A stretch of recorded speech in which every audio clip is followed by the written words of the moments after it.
Hello पढ़ाई करने वाले मित्रों, मैं डॉक्टर भारती परमार अपने learning platform visual art and G K tutorial पर आपका स्वागत करती हूं।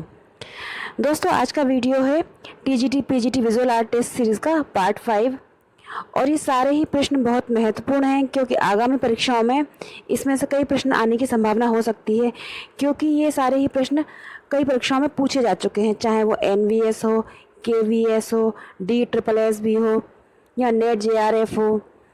विजुअल आर्ट से संबंधित जितने भी एग्ज़ाम रहे हैं, चाहे वो नेशनल लेवल के हों या स्टेट लेवल के, उनके सभी के लिए ये वीडियो बहुत ही महत्वपूर्ण है। वीडियो शुरू करने से पहले आपसे कहना चाहूँगी कि अगर आपने अभी तक मेरे चैनल को सब्सक्राइब नहीं किया है तो चैनल सब्सक्राइब करके बेल आइकन प्रेस कर दें, और अगर वीडियो पसंद आता है तो लाइक और शेयर ज़रूर करें। और मैं समकालीन कलाकारों पर भी रोज़ कोशिश करती हूँ एक वीडियो डालने की।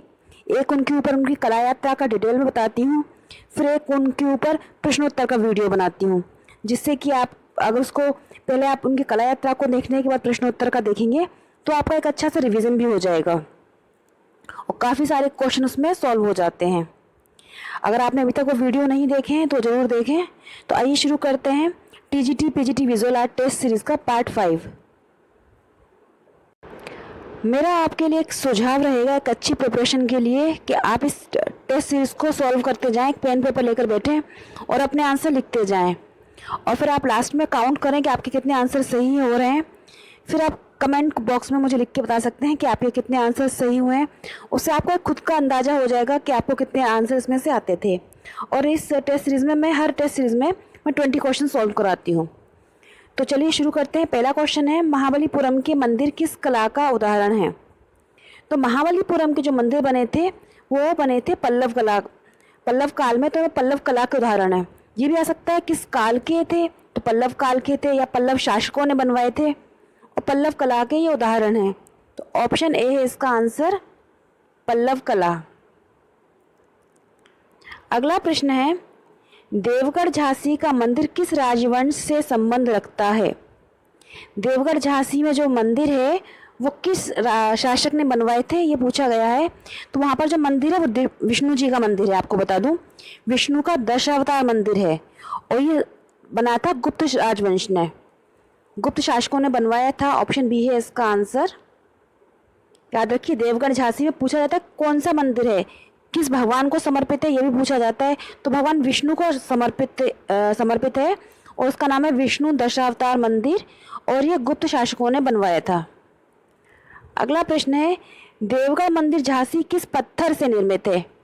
कई बार ये भी पूछ लिया जाता है कि किस पत्थर से बना है। तो ये जो बना था ये बना था लाल बलुआ पत्थर से।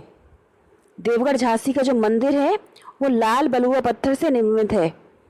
ऑप्शन ए है इसका आंसर। और सारे ही प्रश्न परीक्षाओं में पूछे जा चुके हैं, वही मैंने आपको इस टेस्ट सीरीज में आपकी प्रिपरेशन के लिए मैं लाई हूँ। अगला प्रश्न है, शिव वामन मूर्ति किस संग्रहालय में संग्रहित है? शिव वामन मूर्ति किस संग्रहालय में है? तो इसका आंसर है ऑप्शन नंबर ए, राष्ट्रीय संग्रहालय नई दिल्ली। ये राष्ट्रीय संग्रहालय नई दिल्ली में संग्रहित है। अगला प्रश्न है, बुद्ध की मानवीय रूप में प्रतिमाएं किस संप्रदाय से संबंध रखती हैं? तो बुद्ध की जो मूर्तियां बनी वो किस संप्रदाय में बनी, ये पूछा गया है। तो वो था महायान, क्योंकि हीनयान जो थे वो मूर्ति पूजा के विरोधी थे। महायान आप नाम से बता था, महायान यान उनका मतलब खुला हुआ उनका संप्रदाय था, और उस महायान में बनी बुद्ध की मानवीय रूप में प्रतिमाएं। ऑप्शन बी है इसका आंसर। अगला प्रश्न है, कटरा टीला मथुरा से प्राप्त बुद्ध की आसनस्थ प्रतिमा किस काल से संबंधित है? तो कई बार ये भी पूछ सकते हैं कि बुद्ध की आसनस्थ प्रतिमा कहाँ से मिली है? तो ये मिली है कटरा टीला मथुरा से। और ये किस काल से संबंधित है ये भी पूछा जाता है, तो ये कुषाण काल से संबंधित है। ऑप्शन सी है इसका आंसर, कुषाण काल से संबंधित है कटरा टीला मथुरा से प्राप्त बुद्ध की आसनस्थ प्रतिमा।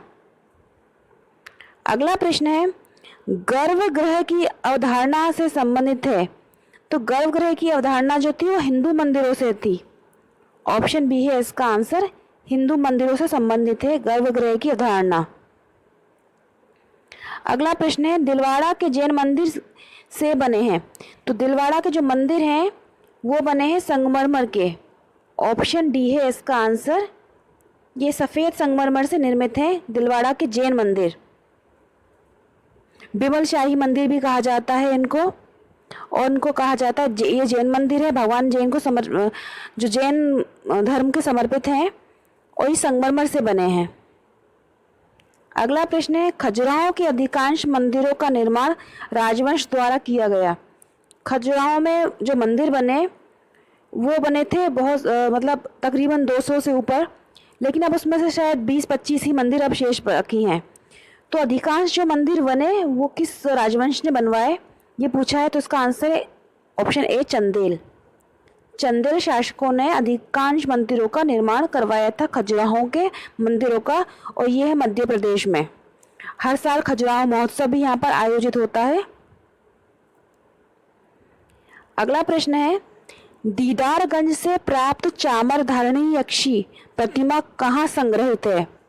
यह भी पूछा जाता है कि चामर धारणी प्रतिमा जो है यक्षी की वो कहाँ से प्राप्त हुई है। तो प्राप्त हुई है दीदारगंज से, और ये कहाँ संग्रहित है, तो ये है पटना संग्रहालय में। ऑप्शन ए है इसका। कई बार लोग अंदाजा ये होता है राष्ट्रीय संग्रहालय नई दिल्ली में बहुत सारी प्रतिमाएं हैं, लेकिन ये वाली जो प्रतिमा है दीदारगंज से प्राप्त चामर धारणी यक्षी, ये पटना संग्रहालय में सुरक्षित है। अगला है, निम्नलिखित में से किसके शासनकाल में मुगल वास्तुकला राजस्थानी वास्तुकला से प्रबल रूप में प्रभावित हुई थी। निम्नलिखित में से किसके शासनकाल में राजस्थानी जो वास्तुकला और मुगल वास्तुकला मतलब मिलने लगी, प्रभावित हुई मुगल वास्तुकला, तो इसका आंसर है ऑप्शन ए अकबर। अकबर के काल में जो मुगल वास्तुकला थी वो राजस्थानी वास्तुकला से प्रभावित होने लगी थी, क्योंकि अकबर ने राजस्थान के कई राजाओं से अपने संबंध स्थापित किए थे।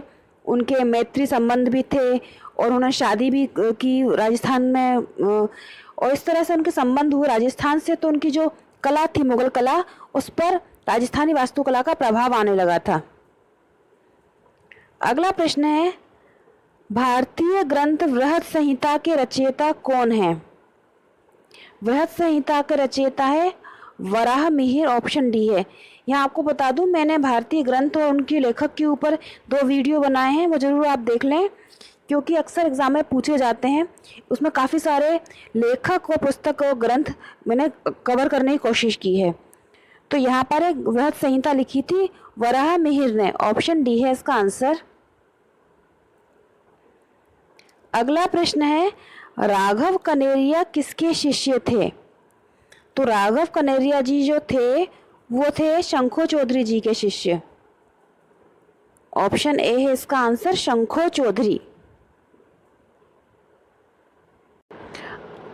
अगला प्रश्न है, ट्रम्प ऑफ फ्लेवर की मूर्ति किसने बनाई थी। ये बहुत ही महत्वपूर्ण प्रश्न है, कई बार पूछा गया है। श्रम की विजय या ट्रम्प ऑफ फ्लेवर किसने बनाई, तो आप तो इसको स्टार लगा लीजिए, ये बहुत महत्वपूर्ण प्रश्न है। ये बनाई थी डीपी राय चौधरी जी ने। ऑप्शन ए है इसका आंसर, श्रम की विजय। ये एक मरीना भी चेन्नई में है, और एक राष्ट्रीय संग्रहालय राष्ट्रीय आधुनिक संग्रहालय नई दिल्ली में है। तो याद रखिए, एक नई दिल्ली में है और एक चेन्नई में है, 2 मूर्तियां हैं श्रम की विजय। ऑप्शन ए है इसका आंसर। अगला प्रश्न है, मोढेरा सूर्य मंदिर का निर्माण किसके युग में हुआ था। तो मोढेरा के जो मंदिर है सूर्य मंदिर, उनका निर्माण हुआ था सोलंकी राजवंशों के शासनकाल में। ऑप्शन ए है इसका आंसर। अगला प्रश्न है, सिरे पर्द्यू किसको गढ़ने की प्रक्रिया का नाम है। सिरे पर्द्यू एक प्रोसेस है जिसमें धातु से मूर्ति बनाई जाती हैं। तो धातु है इसका आंसर। धातु से मूर्ति गढ़ने की, शिल्प गढ़ने की एक प्रक्रिया का नाम है सिरे पर्द्यू। अगला प्रश्न है, गुप्तकालीन देवगढ़ का मंदिर कहाँ स्थित है। तो कई बार ये भी पूछा गया है कि देवगढ़ का मंदिर है वो कौन से शासन काल में बना था। तो याद रखिए, गुप्त काल में बना था देवगढ़ का मंदिर, और ये कहाँ पर है ये पूछा गया है। तो ये है ललितपुर, उत्तर प्रदेश। ऑप्शन बी है इसका आंसर। गुप्तकालीन देवगढ़ का मंदिर जो है वो ललितपुर यूपी उत्तर प्रदेश में है। अगला प्रश्न है, देवी प्रसाद राय चौधरी जी को पद्म भूषण सम्मान किस वर्ष प्राप्त हुआ था? तो उनको पद्म भूषण सम्मान मिला था 1958 में। ऑप्शन बी है इसका आंसर। अभी मैंने आपको बताया इनकी दो प्रतिमाएं, डीपी राय चौधरी जी, देवी प्रसाद राय चौधरी जी, श्रम की विजय बहुत पूछी जाती है, और उनको पद्म भूषण मिला था 1958 में। अगला प्रश्न है, भारतीय मूर्तिकला शैली का सही क्रम बताना है। सही क्रम मतलब पहले, सबसे पहले कौन सी मूर्तिकला रही, फिर उसके बाद कौन सी रही, तो इनको क्रम में व्यवस्थित। और इस तरह के क्वेश्चन नेट जीआरएफ में पूछे जाते हैं, और ये क्वेश्चन भी नेट जीआरएफ में, यूजीसी नेट में आ चुका है। तो सबसे पहले जो रहा वो रहा कुषाण, फिर रहा गुप्त, फिर पाल, और चंदेल जो राजवंश आया मूर्तिकला जिसमें हुई वो सबसे लास्ट में था। ऑप्शन सी है इसका आंसर। याद रखिए, सबसे पहले रहा कुषाण, फिर गुप्त, फिर पाल और फिर चंदेल। ये स्मारकों का क्रम बताना है उत्तर से दक्षिण की ओर। ये भी नेट जीआरएफ में आ चुका है। और इस तरह के जो क्वेश्चन होते हैं जिसमें जोड़ी मिलाना होती है, क्रम में लगाना होता है, ये नेट जीआरएफ में काफ़ी पूछा जाता है। तो इसमें है उत्तर से दक्षिण की ओर। तो उत्तर में सबसे पहले पड़ेगा मार्तंडी सूर्य मंदिर, फिर संघोल। देखिए मैं आपको जगह बताती जाती हूँ। मार्तंडी सूर्य मंदिर जो है ये है कश्मीर में, मार्तंडी सूर्य मंदिर है कश्मीर में। संघोल का जो मंदिर है वो है पंजाब में। फिर सारनाथ है, ये यूपी उत्तर प्रदेश में है। और महाबलीपुरम जो है ये है तमिलनाडु में। तो सबसे पहले कश्मीर आ जाएगा, फिर पंजाब, फिर उत्तर प्रदेश, फिर आ जाएगा तमिलनाडु। तो ये है इसका क्रम। ऑप्शन बी है इसका आंसर। मार्तंडी सूर्य मंदिर, संघोल के मंदिर, फिर सारनाथ के मंदिर, फिर महाबलीपुरम के मंदिर। तो दोस्तों ये थे 20 महत्वपूर्ण प्रश्न इस टेस्ट सीरीज में। और अगर आपको वीडियो कुछ यूज़फुल लगा है, आपके काम का है, आपको ऐसा लगता है, तो इसे लाइक जरूर करें और शेयर करें, और मुझे कमेंट करके बताएं कि इन 20 प्रश्न में से कितने प्रश्न आपके सही हैं।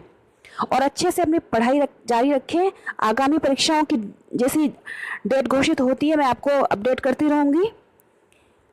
गुड लक, जय हिंद।